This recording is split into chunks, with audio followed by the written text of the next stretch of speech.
하나님께서 우리에게 주신 말씀은 요한계시록 3장 1절부터 6절에 기록된 말씀입니다.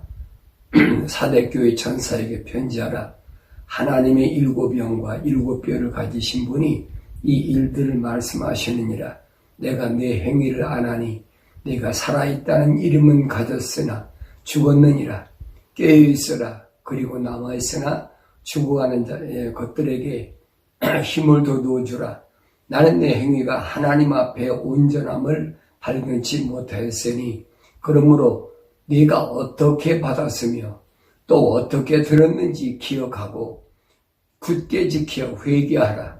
만일 내가 깨어있지 아니하면 내가 도둑같이 네게 이 말이니 어느 때에 너에게 올 것인지 내가 알지 못하리라.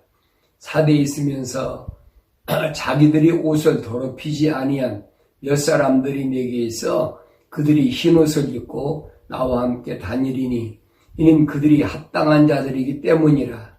이기는 자는 흰옷을 입을 것이요 내가 그의 이름을 생명책에서 지워버리지 아니할 것이며 또 그의 이름을 내 아버지 앞과 그의 천사들 앞에서 시인할 것이니라.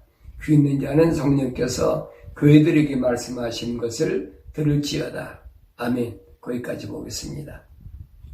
오늘은 지난 시간에 그 네 번째 천둥소리에 이어서 다섯 번째 천둥소리에 대해서 말씀을 드리려고 합니다. 그러면 이 계시록 10장에 나타나 있는 일곱 천둥소리는 뭐냐 하는 것에 대해서 제가 주일에는 계속해서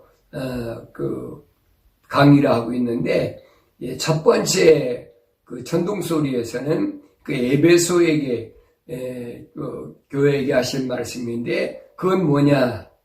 하나님의 낙원에 있는 생명나무, 하나님의 낙원에 있는 생명나무를 잃어버렸다는 겁니다. 그래서 그 잃어버린 생명나무를 회복하게 해주겠다. 왜냐하면 아담이 그 에덴에서, 하나님 동산 에덴에서 이제 쫓겨나가지고 세상에 내려왔지요. 그래서 세상에 내려와서 첫째로 하나님께 저주받은 게 뭡니다. 너는 이마에서 땀을 흘려야, 땀을 흘리고 땅을 갈고 일을 해야 된다. 그래서 에베소 교회란 말은 무슨 말인가니 땀을 흘려야 된다는 겁니다. 그래서 에덴 동산에서 잃어버린 그 자유를 회복하려면 내가 이마에서 땀을 흘려야 된다. 그게 에베소라는 말입니다. 그래서 하나님 약속한 건 뭐냐면 내가 첫사랑을 회복하면 하나님의 낙원에 있는 생명과일을 먹게 했다. 두 번째 보면은 두 번째 천둥소리는 이 땅에 떨어져 있는, 여기는 이제 제가 까만 걸 비춰냈는데 어두운 세상이죠. 이 세상에 들어온 이제 그 아담의 후손들은 이 땅은 어떤 곳이냐? 여기는 두 번째는 스모나라는 말인데, 스모나라는 말은 모략이라는 말입니다. 쓰다 하는 뜻이 모략이라는 말은. 그러니까 이 세상에서 그 하나님의 자녀들이 세상에 들어와서 하나님의 집, 아버지 집에까지 가기까지는 쓰디쓴 고난이 있다는 거예요. 쓰디쓴 고난. 그래서 스모나 교회라 그렇게 표현했습니다. 그래서 스모나 교회가 이 세상을 통과하는 기간에 뭐가 따르냐? 궁핍과 환란이 따른다. 궁핍과 환란이 따른다. 세 번째 천둥소리는 퍼가모 교회인데, 퍼가모 교회는, 퍼가모란 말은 우상제국, 흑암시대 겁니다. 우상제국, 흑암시대. 그러니까 이 세상은 어떤 곳이냐? 루시퍼가 주관하고 있는 세상인데 사탄 마귀가 주관하고 있어요. 사탄 마귀가. 그래서 사탄 마귀가 지금 스카이라는 요게 지금 공중의 권세를 잡고 있습니다. 그러니까 여기 아래에 있는 이 땅에 있는 모든 사람들은 다 어떠냐? 우상, 흑암의 세력 앞에 사로잡혀 있다. 그래서 이 퍼가모 교회 주님이 약속하신 말씀 뭐냐면 그 이스라엘 백성이 광야에서 그 잃어버린 만나 40년 동안이나 한 번도 굶주림이 없는 잃어버린 만나를 하나님 주시겠다는 겁니다. 그러니까 내가 흑암 시대에 우상에게 절하지 않고 내가 올바로 하나님의 말씀에 의지해 살면 내가 이스라엘 백성들이 광야에 40년 동안 먹을 거 입을 거 걱정하지 않는 것처럼 감추어진 만나를 주겠다 그랬습니다. 그러면서 약속한 게 뭐냐? 힌도를 주겠다 그랬죠. 그리고 그 힌도로에 새겨진 새 이름, 그 새 이름이 뭡니까? 내가 세상에서 받은 이름은 새 이름이 아니에요. 잃어버린 이름, 옛날 내가 하나님 동산에서 잃어버린 이름, 그 새 이름을 힌도로에 새겨주겠다.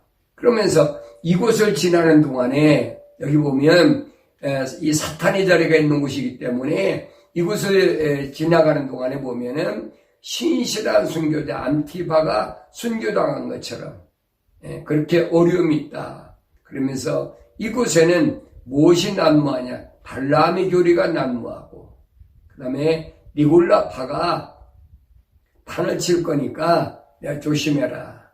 그 다음에 네 번째는 두아디라 그랬습니다. 지난 시간에 말씀드린 두아디라. 두아디라는 말은 고통의 향기가 있는 곳이다. 그래서 이 세상은 고통으로 꽉 차 있어요. 남녀노소 누구를 막론하고 그래서 이 고통의 향기 가운데서 네가 뭘 유지해야 되느냐? 첼리티라는 사랑, 하나님의 사랑. 그 사랑은 무슨 지난 시간에 말씀드렸죠? 거룩한 사랑이라. 그래서 이런 고통의 향기가 있는 이 세상에서 네가 거룩한 사랑과 거룩한 봉사와 거룩한 믿음과 거룩한 인내를 가지고 내가 이기면 뭐냐? 철자 가진 권세를 가지고 앞으로 민족들을 다스리는 권세를 주겠다. 그러면서 너에게 새벽별을 줘. 새벽별. 새벽별은 뭐라고 그랬어요? 방향 제시자. 지난 시간에 잠깐 말씀드렸죠. 동방박사 세 사람이 하늘의 별을 보고 메시아를 찾아온 것처럼 내가 새벽별을 주겠다. 이 말은 바울 사도처럼 복음의 인도자 그 사명을 하나님께서 주시겠다. 약속입니다. 오늘은 다섯 번째 시간, 다섯 번째 그 전동소리인데 여기는 사대라 그랬어요. 사대. 사대란 말은 무슨 말이냐? 붉은 자들이 난무하는 세상이에요. 붉은 자들. 붉은 자들이란 말은 무슨 말이냐? 붉은 자들이란 말은 자기들이 말하는 정통 사이비. 그러니까 이거 아주 조심해야 돼요. 그러니까 사대교에서 내가 말씀드릴 때 좀 시간이 걸릴지 모르니까 1시간에다 못 하더라도 제가 자세히 말씀을 드리려고 하니까 잘 아셔야 돼요. 이 붉은 자들의 정체가 뭐냐? 이들은 거짓 정체들입니다. 아주 교묘하게 하와가 그래 속았잖아요. 루시퍼한테. 이 붉은 자들의 그 정체는 속이는 거예요. 거짓말쟁이들. 그러니까 이들이 하나님 말씀을 어떻게 속이는지 우리가 잘 알아야 돼요. 특히 성경, 성경 떠난 건 말할 것도 없어요. 근데 성경에 있는 말씀을 가지고 속이는 거예요. 그러니까 우리가 어떻게 분별해야 되느냐 하는 부분을 알아야 됩니다. 그래서 우리는 이들이 말하는 자기들이 정통이라고 그러죠. 정통. 맞아요. 사탄의 정통이에요. 사탄. 하나님의 정통이 아니라 사탄의 정통이에요. 왜? 거룩하지 못하니까. 하나님의 정통은 뭐냐? 거룩이라는 거. 늘 말씀드렸죠. 하나님 집은 거룩한 곳이라. 구별된 곳이다. 이걸 우리가 머릿속에 항상 기억하셔야 돼요. 그러니까 여러분들이 말씀을 들어도 오늘 아까 3절에 그렇게 지적하셨죠. 뭐라고 했냐? 어떻게 받았으니 어떻게 들었는지 기억하고 굳게 지켜 회개하라. 그래서 이 얼마나 우리에게 뜻깊은 말씀인가 잘 아셔야 됩니다. 그러면서 주님이 약속한 건 뭐냐면 내가 여기서 이기면 뭐냐? 그것을 너에게 의로운 행실로 인정해서 흰옷을 입게 하겠다. 흰옷을. 네. 흰옷을 입게 하겠다. 그래서, 계시록 3장 18절에도 보면 이제 그 흰옷에 대해서 기록하고 있고, 7장 9절에 보면 환란을 통과해서 여기서 나온 자들이 흰옷을 입었다라고 그렇게 말씀하십니다. 그러면 환란을 통과했는데 어떻게 흰옷을 입었느냐? 거기 보면 그 계시록 19장 8절에서 보면 이 흰옷은 뭐냐? 성도들의 의로운 행실. 의롭다는 말은 옳다는 말이에요. 옳은 행실인데 그 성도들의 옳은 행실은 어떤 행실이냐? 거룩한 행실. 그러니까 성도들이 그리스도인들이 거룩을 빼놓고는 안 된다는 얘기.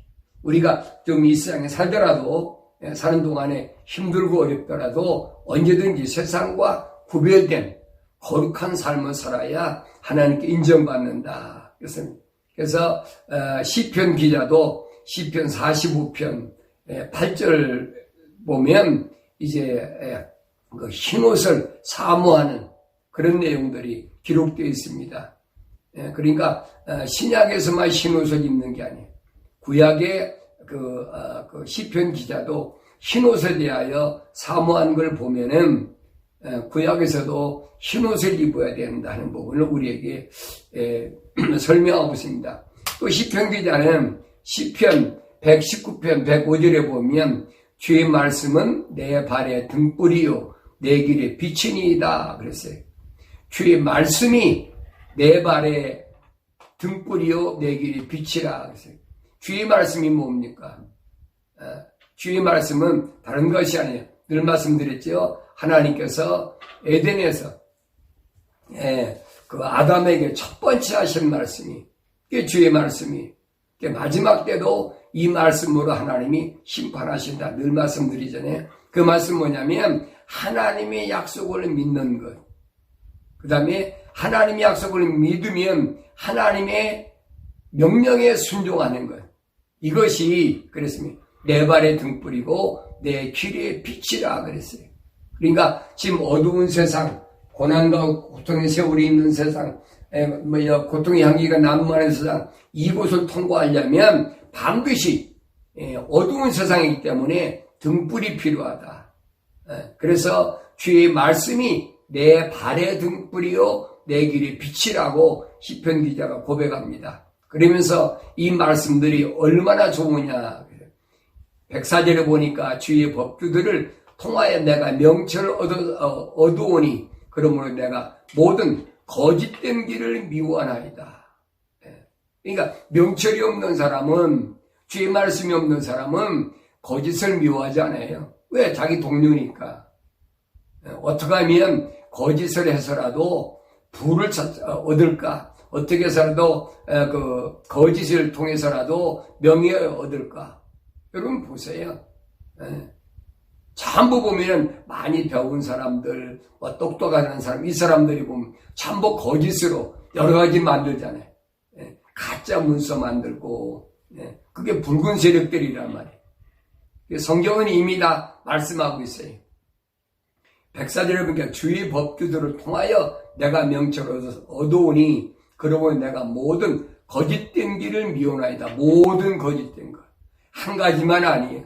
이 세상에는 거짓으로 꽉 차 있어요. 그러면서 주의 말씀들이 다시 말하면 하나님의 명령과 약속들이 내 입맛에 어찌 그리 단지요.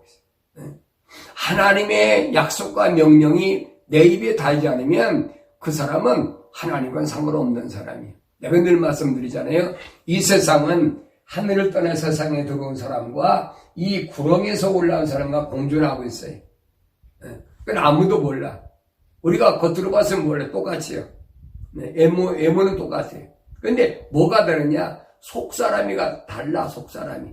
영혼이 다르단 말이에요. 그래서 어떤 사람은 이 하나님의 말씀이 명령과 약속이 입에 단 사람이 있어요. 그 사람은 하나님 말씀을 늘 사모하고 다니까 여러분, 사람 육체도 그렇잖아요. 이렇게 쫙 가라앉았다. 단 것을 먹으면 어떻게 확 업그레이드 된다고 그러잖아요. 그래서 이 미국에서 보면 할머니, 할아버지들이 아침에 제일 많이 가는 게, 내가 카운터는 안 해봤지만은, 그 던킨도나스 같은 데 가서 블랙커피 하다가, 그 달콤한 던킨도나스를 늘 먹거든요. 그러니까 이 하나님의 말씀의 맛을 본 사람은 내 입맛에 주의 말씀들이 어찌 그리 단지요. 그랬어요. 정녕 내 입에 꿀보다 더 나나이다. 꿀보다 더 달다. 이게 얼마나 오심는 표현이에요, 여러분. 잠언서에 보면 꿀을 먹으라. 내 몸에 좋으니까 꿀을 먹으라 그랬죠. 근데 그 내 몸에 좋은 꿀보다 더 단 게 뭐냐? 하나님의 말씀이란 말이에요. 하나님의 약속과 명령이란 말이에요. 이것은 하늘을 떠나 세상에 들어온 사람이 아니면 도저히 이해할 수 없는 그런 내용들입니다. 그러면서 시편 기자는 너희 행악자들아 내게서 떠나라. 나는 내 하나님의 계명들을 지킬 것이라. 그 다음에 13절에서 133절에 보니까 나의 걸음들을 주의 말씀에 고정시키시오 그랬어요. 나의 걸음들을 주의 말씀에 고정시켜달라. 어디에? 하나님의 약속과 명령에 고정시켜달라. 그래서 어떤 악도 나를 주관하지 못하게 해달라. 이게 시편 기자의 신앙 고백이에요. 오늘 우리 신앙 고백도 이렇게 돼야 될 줄로 믿습니다. 그러기 위해서는 우리는 항상 주의 말씀을 통해서 내가 지금 어디를 가고 있는지를 알아야 돼. 이걸 알지 못하면 나는 왜 여기 세상 살아가는 동안에 이렇게 어렵고 힘들까? 이걸 몰라요. 그런데 7 천둥소리를 통하면 내가 어디 와 있는지를 압니다. 내가 어디 와 있는지. 어떻게 내가 하나님 동산에서 세상에 들어가 있든. 지금 성경이 그 얘기예요. 별의별 소리 다 해도 여러분, 성경은 한 가지 길밖에 없어요. 그게 진리라는 거예요. 앞으로 이제 말씀드리겠지만은, 그래서 어린 양의 피로 찢은 흰세마포, 이것을 입게 하겠다 겁니다. 다시 말하면 주님이 십자가 보혈로 제사함받게 하겠다. 그래서 거짓말 사상은 여러분 붉은 사상이다 하는 걸 언제든지 머릿속에 잊어버리면 안 됩니다. 이 거짓말 사상이 어디서부터 왔습니까? 에덴의 동쪽 하나님 동산에서 루시퍼로부터 시작됐어요. 그걸 통해서 이 세상에 떨어졌습니다. 누가? 아담이 떨어졌어요. 그 거짓말, 이 세상에 떨어진 아담으로부터 누가 왔습니까? 아담이 낳았다고 하지? 카인이라, 카인. 카인은 아담의 자식이 아니에요. 여러분 속지 마세요. 카인은 루시퍼의 자식입니다, 여러분. 성경을 올바로 보세요. 그래서 그동안 제가 쭉 말씀드렸잖아요. 그 루시퍼의 사상이 카인으로부터, 카인의 아들 누굽니까? 에녹으로부터. 거기서 다시 내려와서 니무룻이라, 니무룻. 바벨 탑을 쌓았던 니무룻. 그게 다 붉은 사상이에요. 그 니무룻이 어디 왔느냐? 그리스로 전달돼가지고, 그 다니엘서 2장에 보면 나오잖아요. 바벨론 다음에 헬라가 나오잖아요. 그 헬라에서 뭘로 등장하느냐? 인간의 철학이 등장합니다. 여러분 잘 알잖아요. 세계 3대 철학자. 그러니까 뭡니까? 섹스피어라든가, 또 아리스토텔레스, 또 누가 하나 있죠? 또 세 사람. 그 사람들을 통해서 전부 무엇이, 세상에 철학이라는 걸 만들어지고, 철학이라는 걸 통해서 뭘 만들까? 세상에 우상이 만들어져요. 세상에 신들이 만들어지는, 제우스 신, 탐무스 신, 전부 신들이 이제 노골적으로 드러나는 거예요. 그 사상입니다. 그리고 그 헬라가 그리스가 망하고 누가 다음에 세상을 집행 로마가요. 로마가. 이 부분을 여러분 잘 아셔야 돼요. 그래서 역사적으로 이런 사실을 알면은 내가 지금 어디 와 있다 하는 걸 여러분 알아야 합니다. 로마 캐토릭의 사상, 이 사상은 거짓말 사상이요 붉은 사상이라. 나중에 계시록 10장 18장 제가 강의할 때 말씀드리겠지만은 로마 캐토릭은 붉은 사상의 원조하고 연결이 되어 있어요. 그러니까 로마 캐토릭하고 연결되어 있는 모든 세상의 종교는 전부 거짓말 연결되어 있는 거예요. 이걸 여러분 머릿속에 잊어서는 안 돼. 제가 1982년도에 미국에 처음에 집회로 왔는데 그때 저한테 뭐가 제안되었냐면 성지순례를 가자. 근데 그때 그 집회 스케줄이 꽉 차 있기 때문에 제가 갈 수가 없었어요. 그래서 나중에 기회가 되면 가겠다고 거절했는데 그 후에 제가 1994년도에 뉴욕에 있을 때입니다. 그 어떤 목사님이 저를 보고 성지순례 가자. 그래가지고 이제 그때는 조금 시간이 있으니까 성지순례를 갔어요. 가가지고 이집트에 가가지고 거기서부터 이제 이집트부터 시작하지요. 고센 땅부터 시작하니까. 그래가지고 이스라엘 백성 출애굽은 과정은 다 거쳐가지고 시내산에 가가지고 시내산이 얼마나 힘들었는지 시내산에 올라간 밤에 새벽에 올라갔는데 그렇게 해서 시내산에 올라갔어요. 시내산에 올라가서 갔다 왔어. 나는 성지순례 갔다 왔다 그랬는데 요즘 제가 거기 갔다 온 게 가짜인 거 밝혀졌어. 그 시내산이 가짜예요. 누가 만들었냐? 로마 캐토릭이 만들었어요. 진짜 시내산은 어디 있느냐? 사우디아라비아에 있었어요. 그래서 우리는 하나님의 말씀을 간과하고 하나님의 말씀을 중요시하지 않았단 말이에요. 바울도 그랬잖아요. 바울도 분명히 아라비아에 있는 시내산이라 그랬어요. 근데 우리는 그걸 그냥 무시해버리고 캐토릭에서 만든 그 이집트 있는 시내산, 그 아라비아 어디 사우디아라비아거든요. 그걸 한국 사람이 발견했잖아요. 목숨을 걸고 들어가가지고 10몇 년 동안을 그거 전부 촬영해가지고. 근데 그거를 지금 유대인이 상당히 그 돈을 많이 들여서 출애굽의 여정을 영화를 만들었는데 어디 가서 멈췄느냐? 출애굽을 해가지고 홍해 바다를 건너는데 멈췄어요.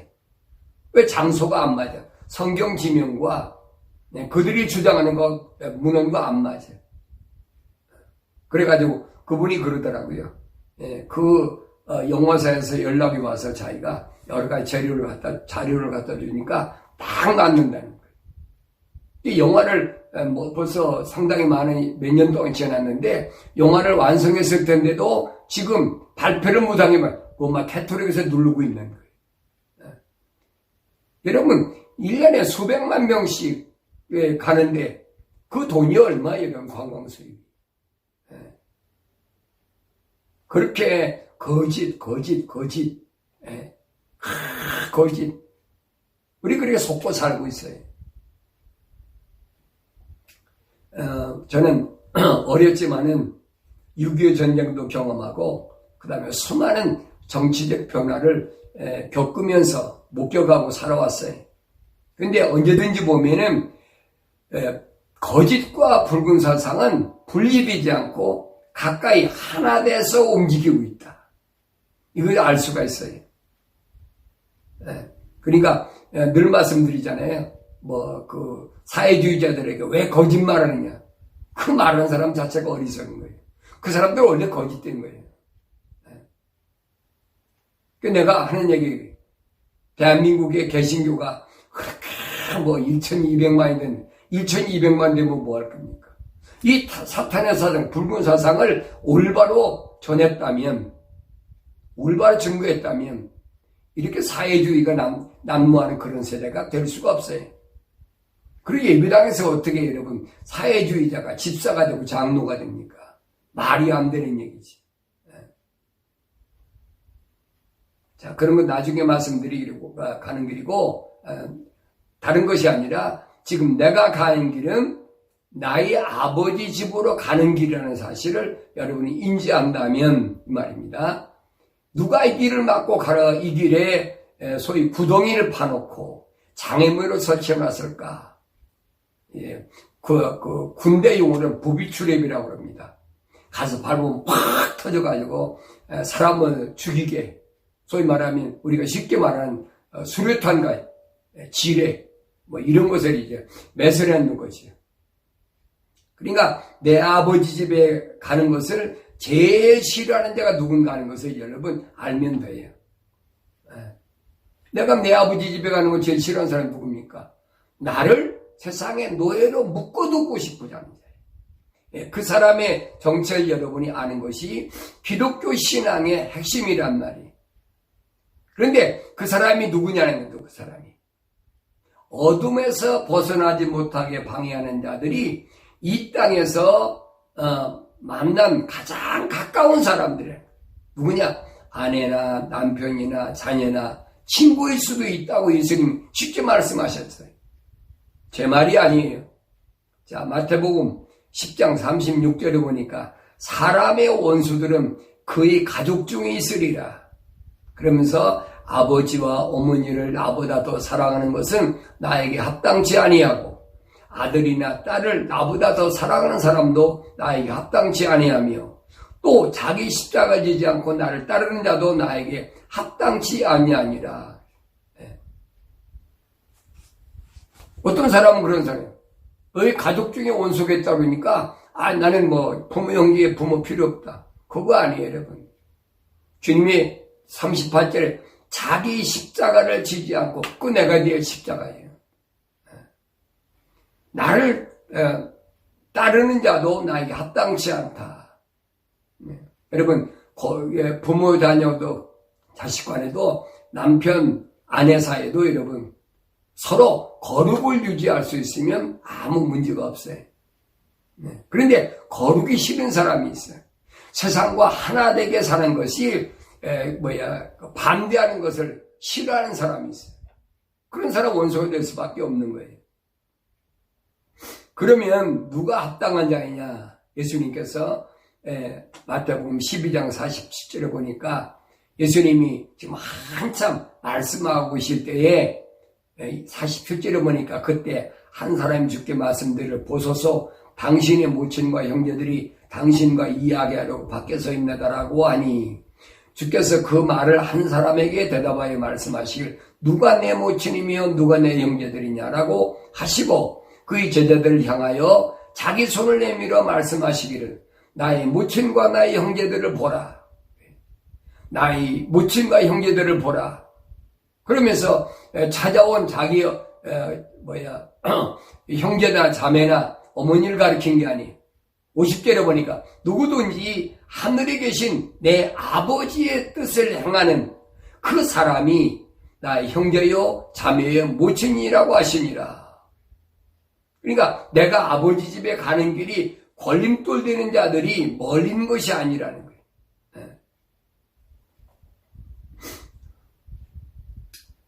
마태복음 10장 21절에 보면 예수님께서는 이렇게 미리 말씀하셨어요. 또 형제가 형제를 아비가 자식을 죽음에 내어주며 자식들이 부모를 대적하고 일어나 부모를 죽게 하리라. 또 너희는 내 이름으로 인하여 모든 사람으로부터 미움을 받을 것이라. 그러나 끝까지 견디는 자는 구원을 받으리라. 세상은 이렇다는 거예요. 그러니까 거룩한 삶을 내가 산다면 이 말입니다. 거룩한 내 아버지 집을 찾아가는 그런 신앙생활을 한다면 세상에서는 거룩한 것을 방해하는 사람들은 누구나 다 있을 수 있다는 거예요. 자, 그러면서 지난 시간에 말씀드렸죠. 마태복음 25장 40절에 보면 예수님께서 그런 말씀하시죠. 의인과 악인에게 다시 말하면 오른편의 양과 왼편의 염소에게 말씀하시잖아요. 내가 굶었을 때 먹을 거 주고 목마랐을 때 마실 물 주고 헐벗을 때 굶주린 거 입을 옷을 주고 우리가 언제 그랬습니까? 40절에 보니까 악인도 똑같이 그랬어요. 왕이 대답하여 그들에게 말하되 진실로 내가 너에게 말하노니 여기 내 형제 가운데 가장 작은 자 하나에게 한 것이 곧 나에게 한 것이라. 왜 그래? 여러분 거룩한 봉사에 대해 설명할 때 있잖아요. 여러분이 봉사할 때 거룩한 봉사냐 아니냐. 거룩한 봉사란 무슨 말이냐. 여기 내 형제 가운데 가장 작은 자. 주님이 형제가 누굽니까? 주님이 그랬잖아요. 누가 내 형제고 자매요 모친이냐. 하늘에 계신 내 아버지의 뜻대로 하는 자. 그러니까 하늘에 계신 내 아버지 뜻대로 행하면서 이 세상에 떨어온 자들은 세상에서 지금 첫 번째 전동소리부터 쭉 5번째가 나오는 거예요. 절대 이 세상에서 여러분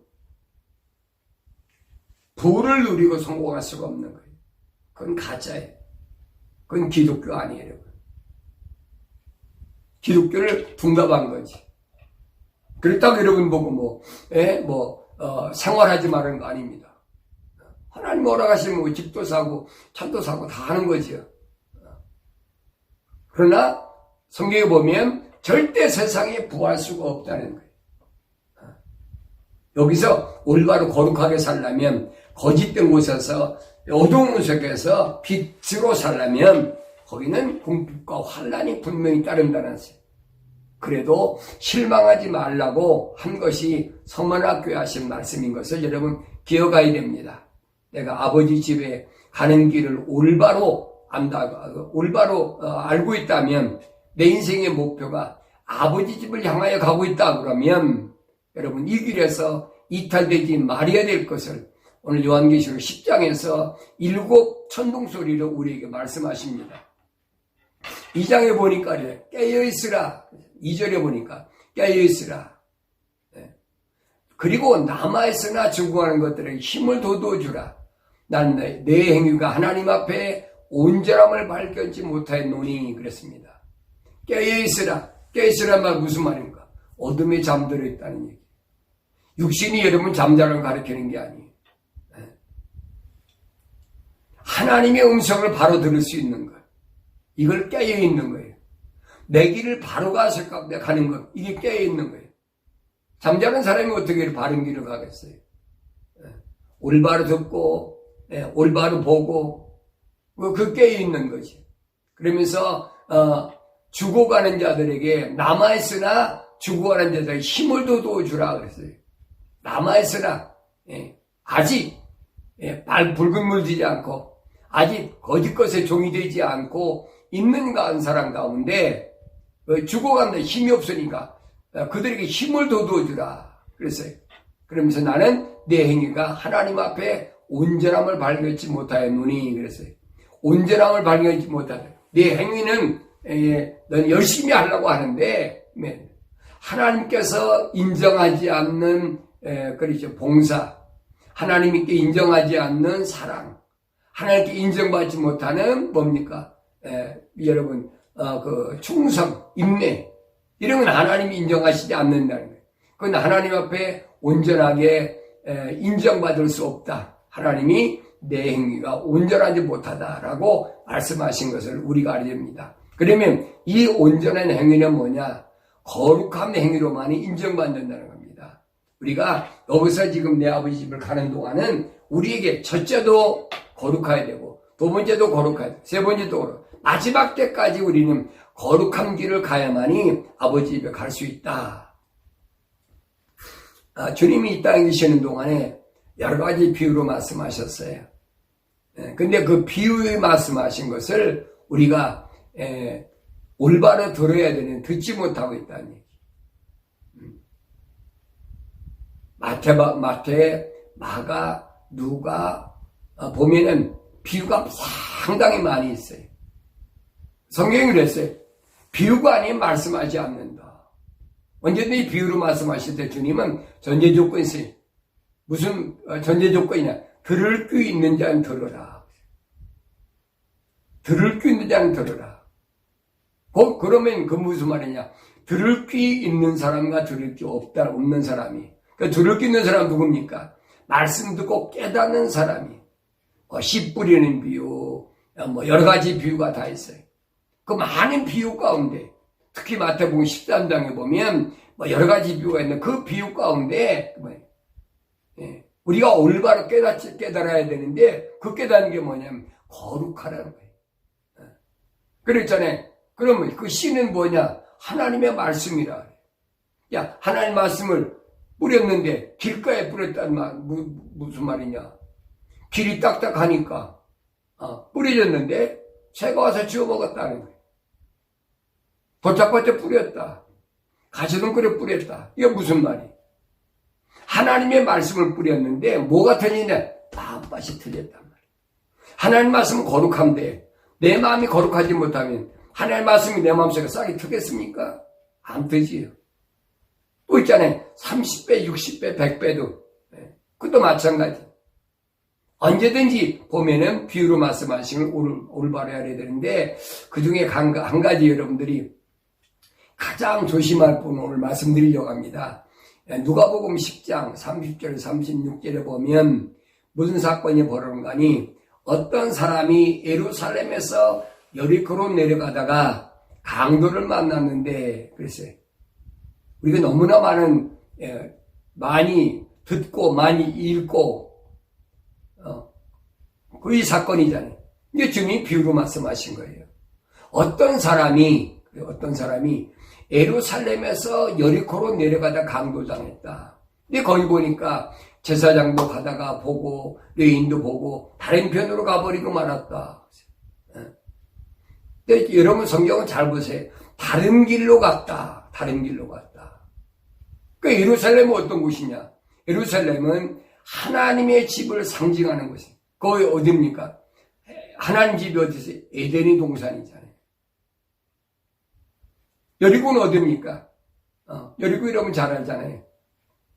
이스라엘 백성들이 가나안 땅을 가는데 제일 요단강을 건너서 제일 먼저 만난 곳이 여리고성이잖아요.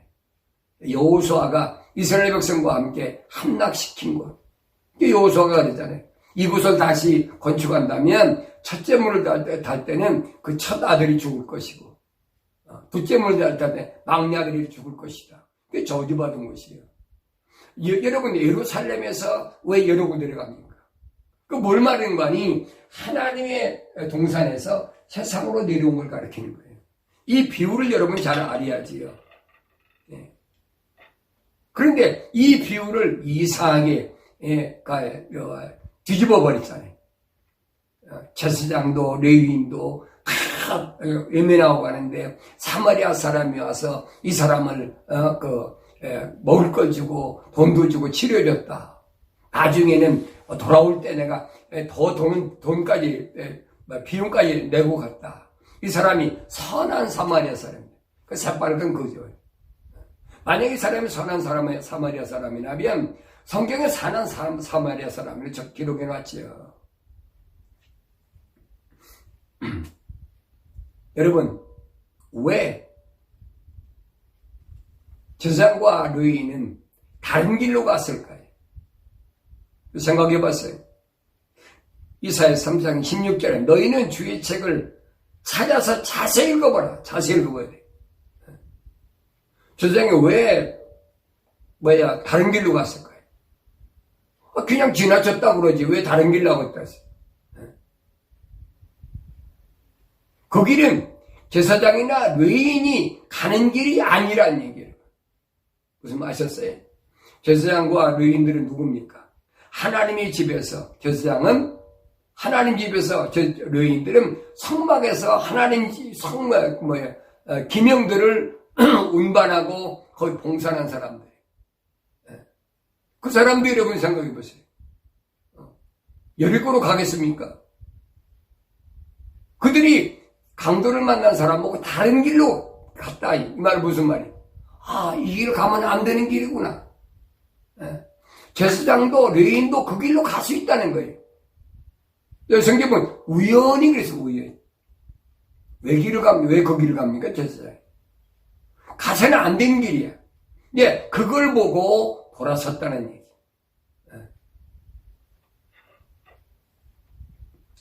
레위인도 그를 보고 다른 편으로 지나갔다. 근데 사마리아는 그를 보고 가엾게 여겼다 그랬어요. 사마리아는. 그 사람을 가엽게 읽는 뭐예요? 같은 동료라는 거예요. 성경은 잘 보세요. 자세하게. 그래서 구약이 필요한 거예요, 여러분. 예수님이 이 말씀을 하시니까, 그러면서, 예수님께서 말씀하시죠. 이 세 사람 중에 누가 강도들을 만난 사람이 이웃이냐? 이웃이면 가장 가까운 사람, 누가? 그러니까, 그가 말씀드릴 그에게 자비를 베푼 사람이니다라고 하니, 아들아, 예수께서 그에게 말씀해, 가서 너도 그와 같이 하라.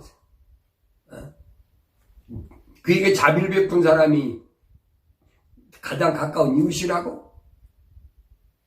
어떻게 예루살렘에서 여리고로 가다 강도를 만난 사람을, 그 사람을 가엽게 여긴 사람, 그 사람이 가장 이웃이야. 그럼 너도 가서 그걸 이웃으로 생각하면 너도 가서 그렇게 해. 이 말이에요, 여러분. 이웃이 될 수가 없지요. 누가 제사장이나 레위인은 될 수가 없어요. 근데 세상은 어떡합니까? 제사장도 레위인도 강도 만난 사람을 애면했는데 사마리아 사람이, 이방인 사마리아 사람이 여기 와서 이 강도 만난 사람 도와줬다. 이 사람이 선한 사람이에요. 그게 무슨 선한 사람? 사마리아 사람. 같은 동료, 여러분, 같은 동료. 거룩하지 않은 세상에서 동료로 살 거냐? 예수님 지금 그 말씀 하신 거예요. 그래? 그게 이웃이냐? 그 너도 가서 그렇게 해. 이것이 얼마나 저주스러운 말인 걸 알아야 되는데 이걸 둔갑시키잖아요. 이거 봐라, 세상에서 강도 맞는 사람, 이런 사람 도와줘야 된다. 그래서 생겨난 교파가 뭡니까? 구세군이에요, 구세군, 여러분. 세블레이션 해가지고, 세블레이션 아미 해가지고, 이 사람들을 구제해야 된다. 너도 가서 하라는 거예요. 그러면 사마리아는 곳은 어떤 곳이냐? 사마리아 사람이, 사마리아는 북이스라엘의 수도입니다. 그래서 성경을 여러분이 올바로 잘 아셔야 된다. 열왕기상 16장 23절에 보면 그때 남유다 아사왕이 31년을 치료할 때입니다. 근데 이스라엘에는 누가 치료했느냐? 오므리라는 사람이 치료했는데, 오므리가 누구냐면 아방의 아버지가 오므리예요. 아버지 잘 아시죠? 이방 여자 이세벨을 끌어들여가지고 바알과 아세라를 850명 선자를 이방 선자 끌어들여가지고 갈멜산에서 엘리야하고 전투를 벌였다. 그 아방의 아버지가 오므리란 말이에요. 그 사람이 치리하기 시작해서 12년 됐을 때에 티리사에서 6년을 치리하였는데, 그가 뭐였냐? 사마리아라는 이름으로 시작된 내용이 거기 보면 자세히 적혀 있어요. 24절에 보면 이랬습니다. 그가 세멜은 사람이에요. 세멜에게서 사마리아 산을 은 2달란트에 사서 그 산 위에 성읍을 건축하고, 그가 건축한 성읍을 이름을 따서 사마리아라 하였다. 그래서 사마리아는 여러분 어떤 우상을 섬기는 것이 중심이에요. 거기서 여리고로 가는 것은 여러분 통행하는 거죠. 예루살렘에서 떠나서 여리고로 가나, 사마리아에서 떠나서 여리고 가나, 같은 길에서 만났잖아요. 예수님 그거예요. 내가 가서 도와줘. 그러면 그게 가까운 이웃이라고 생각하면 내가 가서 도와줘. 비율을 올바로 알지 못하면 여러분 어떤 결과를 가져오는지 알아야 돼요. 시편 49편 4절에 보면 내가 내 귀를 비유에 기울이고 나의 난해한 말을 하프 위에 펼치리라 그랬어요. 내 귀를 비유에 기울인다. 예수님께서 마태복음 11장 16절에서 그러나 내가 이 세대를 무엇에 비유할까? 그것은 마치 어린아이들이 장터에 앉은 자기 친구들을 부르며 그랬어요. 아무 피를 불어도 감각이 없는 거예요. 장터 사람이 얼마나 많아요. 나팔 불어도 노래해도 감각이 없어요. 지금 말씀한 그리고 15절에 보니까 들을 수 있는 자는 들을지어다. 마태복음 13장 3절에 보면 그래요. 주께서 많은 것을 그랬어요. 그들에게 비유로 말씀하시기를 보라. 씨 뿌리는 자가 뿌리러 나가서 그랬어요. 거기도 예수님께서 씨 뿌린 자를 내서 아까 말씀 비유로 말씀하셔요. 그리고 9절에 가서 들을 수 있는 자는 들을지어다. 제자들이 묻습니다. 제자들이 나와서 주께 말씀드리기를 어찌하여 그들에게 비유로 말씀하시나이까? 어찌하여? 주께서 그들에게 대답하여 말씀하시기 이는 천국의 신비들이 너에게는 알도록 허락되었으나 그들에게는 허락되지 아니했기 때문이라. 천국의 신비. 여러분, 한나라의 신비는 아무에게나 허락된 것이 아니에요. 주님은 천국의 신령한 비밀을 비유를 통해서 이 땅에 와 있는 사람들에게 지금 말씀하시는 거예요. 주님의 일생이 그겁니다. 마태, 마가, 누가복음이 그거예요. 여러분. 이거 못 알아듣잖아요. 그러면 예수님께서 씨 뿌린 자의 비유를 자꾸 여러 가지로 말씀하시는 거예요. 왜 비유로 말씀하셨냐? 35절에 보니까 이는 선지자를 통하여 말씀하신 것이 이루어지게 함이니 말씀하시길 내가 내 입을 열어 비유로 말하고 내가 세상의 기초가 놓인 이래로 감추어진 것들을 말하리라 한 것이라. 왜 비유로 말씀하셨느냐? 이미 선지자를 통해 이미 다 선포했어요. 그가 오시면 비유로 모든 걸 말씀하신다. 그 비유는 뭐냐? 세상이 기초가 놓인 이래 감추어진 것들이라. 그거 여러분 드려야 될 거 아니에요. 맨날 예수님이 무슨 오병이 기적을 행했다. 네? 행하지 않았다는 거 아니에요. 뭐 병을 고쳤다. 그게 목적이 아니잖아요. 그 후에 예수께서 무리를 보내시고 집으로 들어가시니 제자들이 와서 말씀드리고 밭의 독보리 비유를 우리에게 설명해 주셔서 예수님께서 마태복음 15장 16절에서 예수께서 말씀하셔 너희가 아직도 깨닫지 못하느냐? 아직도 깨닫지 못하느냐? 이미 이사야 선지자가 예언한 말씀이 그러면서 또 이사야의 예언이 그들에게 이루어졌으니 말하기를 너희가 듣기는 들어도 깨닫지 못할 것이요 또 보기는 보아도 알지 못하리라. 이 백성의 마음이 무디어져서 그들이 귀는 듣는데 둔하고 눈은 감았으니 이는 그들이 어느 때라도 눈으로는 보지 못하고 귀로는 듣지 못하며 마음으로 깨닫지 못하고 회심하지도 못하게 되어 나로 그들을 치유하지 못하게 하려 함이라 그랬어요. 치유하지 못하게 했다. 그게 뭐예요? 회개하지 못하게 했다. 왜? 그건 종자가 달라. 루시퍼 종자란 사탄 마귀 카인의 자식이란 말이에요. 여러분 예배당에는요 아무나 다 올 수 있어요. 그러나 하나님의 말씀을 올바로 깨닫는 사람이 얼마나 됩니까? 주님의 비유를 올바로 듣는 사람이 얼마나 됩니까? 그러면서 주님이 하신 말씀이 그러나 너희 눈은 볼 수 있고 너희 귀는 들을 수 있으니 뭐야? 복이 있도다. 그게 복이에요 여러분. 하나님 나에게 주신 복이 그거예요. 눈으로 볼 수 있고 귀로 들을 수 있는 것. 뭘 통해서? 하나님 말씀을 통해서. 그 병들 갖고 다니면 뭐 할 거예요? 여러분 액세서리예요. 또 읽으면 뭐 할 거예요? 깨닫지 못하는데. 왜 깨닫지 못합니까? 거짓 것들이 이미 다 깔아놨어. 그건 선한 착한 사람이야. 그 사람이 제사장보다 레위인보다 훨씬 나. 제사장하고 레위인보다 나은 게 여러분 사마리아 사람입니까? 거룩하지 못한 것의 입장에서 보면 그게 보여요. 그러나 거룩한 하나님의 말씀, 다시 말하면 주님의 눈으로 볼 때는 그거 아니라는 거예요. 그들은 다른 길로 갔다고. 성경에 분명히 그랬어요. 다른 길로 갔다. 그 길이 아니거든요. 제사장이나 레위인도 그 길을 갈 수도 있어요. 여기 성경에 우연히 그랬어요. 갈 수도 있어요. 그러나 그걸 보고 깨닫는 거예요. 아, 이 길이 아니구나. 이 거룩한 길이 아니구나. 여러분이 그런 분이 되기를 바랍니다. 강도 만난 자를 바라보고 이 길이 아니고 그걸 깨달아야 돼. 그게 하늘을 떠나 세상에 들어온 자의 참모습이.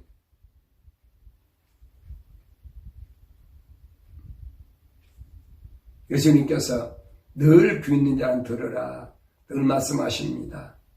시편 기자는 시편 118편 22절에 건축자들이 버린 돌이 모퉁이 머릿돌이 되었나니 이는 주께서 정하신 날이라. 이날에 우리가 즐거워하고 기뻐하리로다. 전부 비유로 말씀하셨어요. 그 비유를 들을 수 있고 듣긴 듣죠. 소리니까. 또 글자로 써 있으니까 보긴 보지요. 중요한 것은 마음으로 깨닫는 거예요. 깨닫는 거. 깨달음이 없으면 아무리 읽고 들어도 나에게 유익이 없다. 그렇습니다. 그러니까 여러분이 복음서를 통해서 잘 아셔야 됩니다. 무엇이 올바른 건가. 비유는 듣긴 들었는데도 잘못 가르치고 있어요. 가난한 사람을 도와줘야 돼. 주님 하신 말씀이 아니잖아요. 내 형제라고 하는 자. 의인이 하신 말씀이 그랬어요. 오른편에 있는 누구의 양들에게 내 형제라고 하는 그들을 가난한 자, 그들 가운데 가장 가난한 자를 가서 도와주라. 그게 나에게 한 것이다. 근데 거짓말로 제사장하고 레위인은 그건 가짜야. 그 예배당에 목사 장로 하더라도 그건 가짜야. 그렇게 프레임을 씌워가지고 정지하잖아요. 선한 사마리아 사람이 선한 사람이. 올바로 잘 보세요. 여러분이 이 말씀을 잘 새겨두시고 마태마가 누가복음을 통해서 주님 비유를 새롭게 보세요. 비유는 아무나 깨닫는 것이 아니에요. 너희에게만 천국의 비밀을, 천국의 신비를 알게 하셨다. 그랬어요. 예수님께서 요한복음 10장 6절, 제가 요한복음 강의할 때 말씀드렸고, 지난번에 말씀드렸지요. 뭡니까? 양에 대한 말씀, 양. 우리에 있는 양에 대해서 비유로 말씀하셨어요. 양이 우리 안에 있는데, 주인이 와서 부르니까 주인을 알아보고, 주인을 따라가더라. 거기 보면 양이 자기 양의 이름을 부르니 그랬지. 그것이 뭐예요? 그 신도로에 있는 새 이름이 기록된 거라고 내가 말씀드렸잖아요. 그 비유로 말씀하신 거예요. 근데 성경을 종합적으로 여러분이 볼 수 있는 아직 눈이 열리지 않았다면 다시 한번 돌이켜야 돼요. 어차피 나와 여러분은 한평생을 이 길을 떠나서 이제 하나님 앞으로 가야 돼. 아버지 집으로 가야 될 사람들이. 여러분 중에서 이 방송을 보고 듣는 사람 가운데 여러분이 아버지 집에 가는 길이 아니라는 사람은 할 수가 없죠. 그 사람 안 들어요. 비유를 아무리 해도 안 들어요. 왜? 마음이 깨달음이 없으니까. 아까 그랬잖아요. 이사야 선지를 통해서. 왜? 그들의 마음이 이미 굳어졌어. 딱딱해. 그래 말씀이 들어가도 그들이 깨닫지 못해. 이미 정지해버렸어요. 깨닫지 못. 그 왜 그러냐? 치유받지 못하게 합니다. 치유받지 못하면 끝나는 거지. 바울은 삼층천에 올라갔다 와서 여러 가지 비유를 깨달았습니다. 갈라디아서 4장 24절에 보면 이것들은 비유니 이들은 두 언약이라. 하나는 신의 산으로부터 종을 낳은 자니 이는 하갈이라. 아브라함의 사라와 하갈이 있잖아요. 하갈은 몸종이잖아요. 근데 이걸 비유라는 거예요. 성경에 기록된 것은 우리에게 뭘 나타내냐? 비유라. 눈으로 보이는 신의 산은 뭐예요? 신의 산으로부터 나온 자니 하나는 이는 하갈이라. 그러면서 하갈은 뭐래? 아라비아에 있는 신의 산. 여기서 바울이 말하잖아요. 신의 산은 어디? 아라비아에 돼. 이 말을 여러분 올바로 깨달았다면 나도 이집트인 신의 산에 안 가지. 신의 산은 아라비아에 있다는 거예요. 근데 속아서 갔어, 난 속아서. 그러면서 하갈은 아라비아에 있는 신의 산이 지금의 예루살렘과 같아서 그녀는 자기의 자녀들과 더불어 종로로 다나. 위에 있는 예루살렘은 자유로우니 우리의 어머니라. 위에 있는 예루살렘 어딥니까? 에덴 동산이죠, 여러분. 세상에 있는 신의 산은 뭐냐?